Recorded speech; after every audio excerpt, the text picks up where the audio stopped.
Gym बनाम martial arts. एक का नाबाग एक। अजय और रहला और राहुल दो पुराने दोस्त थे। स्कूल के दिनों में वे साथ पढ़ते थे और हमेशा एक दूसरे के साथ प्रतिस्पर्धा करते रहते थे। अजय एक कंप्यूटर प्रोग्रामर था और राहुल एक बैंक में काम करता था। दोनों का काम बेहद तनावपूर्ण था और इसलिए उन्होंने एक नई गतिविधि अपनाने का फैसला किया ताकि वे अपने तनाव को कम कर सकें। भाग 2। अजय का नाना ने जिम जाने का निर्णय लिया। उसने एक महंगा जिम सदस्यता लिया और नियमित रूप से वजन उठाने, ट्रेडमिल पर दौड़ने और अन्य कार्डियो वर्कआउट करने लगा। शुरू में उसे बहुत अच्छा लगा। उसका शरीर फिट और मजबूत हो रहा था और उसे ऊर्जा से भरा महसूस हो रहा था। भाग 3। राहुल का केनाहल ने मार्शल आर्ट्स चुनने का फैसला किया। उसने एक स्थानीय कराटे डो में दाखिला लिया। वहां उसने कराटे के साथ साथ ध्यान और योग भी सीखा। वह न केवल शारीरिक रूप से बल्कि मानसिक रूप से भी मजबूत हो रहा था।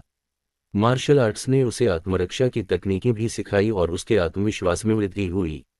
भाग 4। अंतर की कहो समय बीतता गया और अजय और राहुल दोनों अपने अपने रास्ते पर लगे रहे।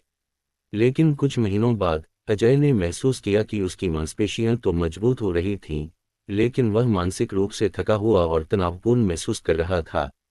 उसे जिम के रूटीन में भी बोरियत होने लगी थी।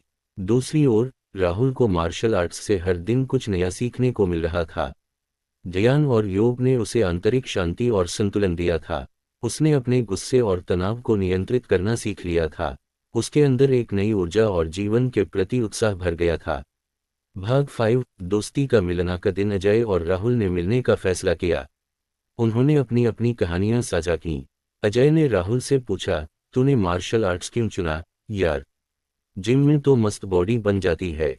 राहुल ने मुस्कुराते हुए उत्तर दिया, देख अजय, जिम से तुझे शारीरिक शक्ति मिलती है, लेकिन मार्शल आर्ट्स से तुझे शारीरिक और मानसिक दोनों ही शक्ति मिलती है। यह सिर्फ शरीर को नहीं, बल्कि मन को भी मजबूत बनाता है। ध्यान और योग ने मुझे मेरे जीवन में संतुलन सिखाया है। भाग 6। नया स्टार ने राहुल की बातें सुनी और उसके शब्दों में गहराई महसूस की। उसने निर्णय लिया कि वह भी मार्शल आर्ट्स सीखना शुरू करेगा। राहुल ने उसे अपने डो में शामिल होने का निमंत्रण दिया।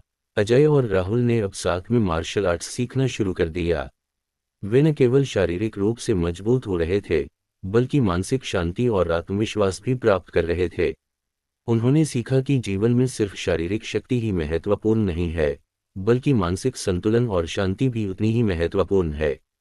भाग 7। नासगासा प्रकार। अजय और राहुल ने अपने अपने अनुभवों से सीखा कि जिम और मार्शल आर्ट्स दोनों के अपने अपने लाभ हैं। जिम शारीरिक फिटनेस के लिए अच्छा है, जबकि मार्शल आर्ट्स शारीरिक और मानसिक दोनों ही विकास के लिए उपयुक्त है। उन्होंने यह भी सीखा कि असली शक्ति केवल मांसपेशियों में नहीं, बल्कि मन में होती है।